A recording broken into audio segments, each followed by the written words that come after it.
The Florida Highway Patrol announcing the first arrest of a Tren de Aragua suspect under the newly invoked Alien Enemies Act. And President Trump isn't backing down on deportation flights as a judge demands more information ahead of Monday's hearing. Joining us now to discuss is Florida Congresswoman María Salazar. Congresswoman, welcome. Thank you. All right, so let's talk about this. First, the politics of it. Can you believe that we are in a situation, Congresswoman, where the Democrats are defending Tren de Aragua, wanting them to stay in our country? Have they lost their minds? Yes, they have. Yes, they have. And thank God that we have President Trump at the White House, that he has pulled every single measure of the toolbox. And now they are not only aliens, but they're enemies. Look, just because they speak Spanish and because they have this fancy name that most people do not understand, Tren de Aragua, they're no different than ISIS. They're no different than Hezbollah or Hamas.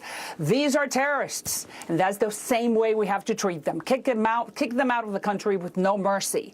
And we're happy that this is happening. 600 arrests of Tren de Aragua in the last 40 days, 60 last week. And the first one in Florida, where I'm at. So thank you for that, Mr. President. I want you to listen to this response from Donald Trump, who was asked about these deportations while he was in the Oval Office. Listen. Mr. President, do you think you have the authority, the power to round up people, deport them, and then you're under no obligation to a court to show the evidence against them? Well, that's what the law says, and that's what our country needs, because we were, unfortunately, they allowed millions of people to come into our country, totally unvetted, totally unchecked. So you ought to ask, did he have the authority to allow millions of people? Did Biden have the authority to do something that's unthinkable? Have open borders where millions of people poured into our country, totally unvetted and totally unchecked, just as you would say. Who gave Biden the authority to open the border? Right. Great question, right? He's right. How could you be so irresponsible? These people are not coming to pick up the jalapeno peppers in Southern California or clean the toilets in Manhattan. No, that's the traditional illegal population. We'll deal with that later. We're talking about graciously irresponsible to have allowed 10 million people to come in during 4 years without really us knowing who they are.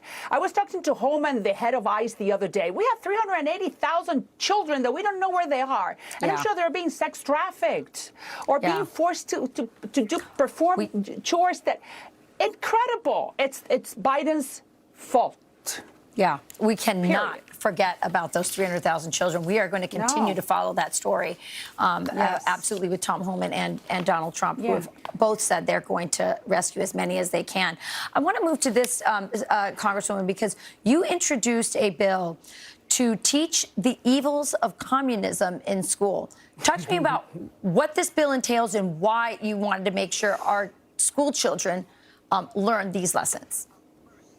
Because I want every child to know in Oklahoma or Idaho or North Dakota to know what we know in South Florida. I'm the first generation of political refugees, Cubans, who really thought that democratic socialism was the paradise. That is beautiful in theory, but it's miserable in practice. And we need to teach every single child in this country that we may not be perfect, but we have the best system on earth. And that we got to preserve that system, which is the American value, or the American system. And we need to tell them that when Fidel Castro and Mao and Stalin and Lenin, now the Democratic Socialist Organization of America is saying that Karl Marx is better than Thomas Jefferson. We need to clear this little point and need to explain to them that they're drinking the Kool-Aid. That's a lie. That's why I am a member of Congress, because I live among people who drank that Kool-Aid and where they are in the United States. So we need to preserve what we have, and that's what we need to teach our younger generations, not to be fooled. Communism is a fraud.